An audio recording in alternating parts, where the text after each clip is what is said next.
Hello there, in this video I will show you what to do if Galaxy Store is not working on your Samsung phone or Galaxy Store not downloading application on your Samsung device. So let's get started.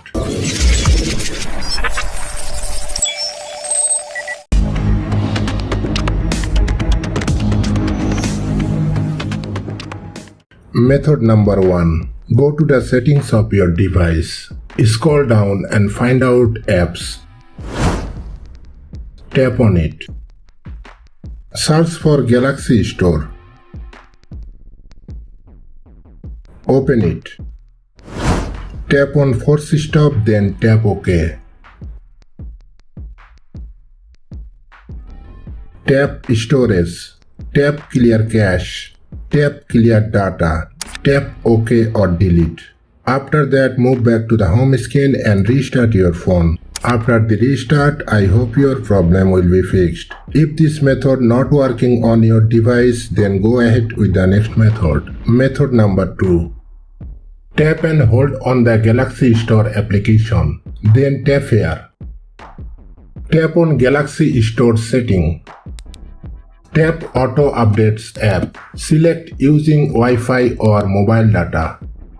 Now open your Galaxy Store. This time I hope your problem will be no longer available. If your problem still persists, then try the next method. Open Settings. Tap on Device Care.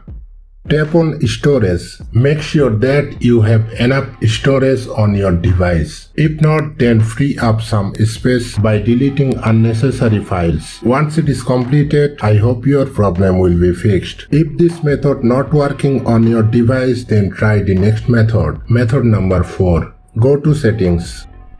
Tap on Connections. Turn off the Wi-Fi for 3 seconds, then turn it on. Or if you are using mobile data, then make sure that you have valid mobile data on your device. After that, open your web browser and search something on the internet to make sure that your internet connection is working well. If it's fine, then open your Galaxy Store and try to download the application. This time, I hope your problem will be fixed. If your problem with your Wi-Fi network, then turn off your router for 3 seconds, then turn it on. If you found your Wi-Fi connection is not working properly, then call your network service provider and tell them about your problem. That's it. Thanks for watching.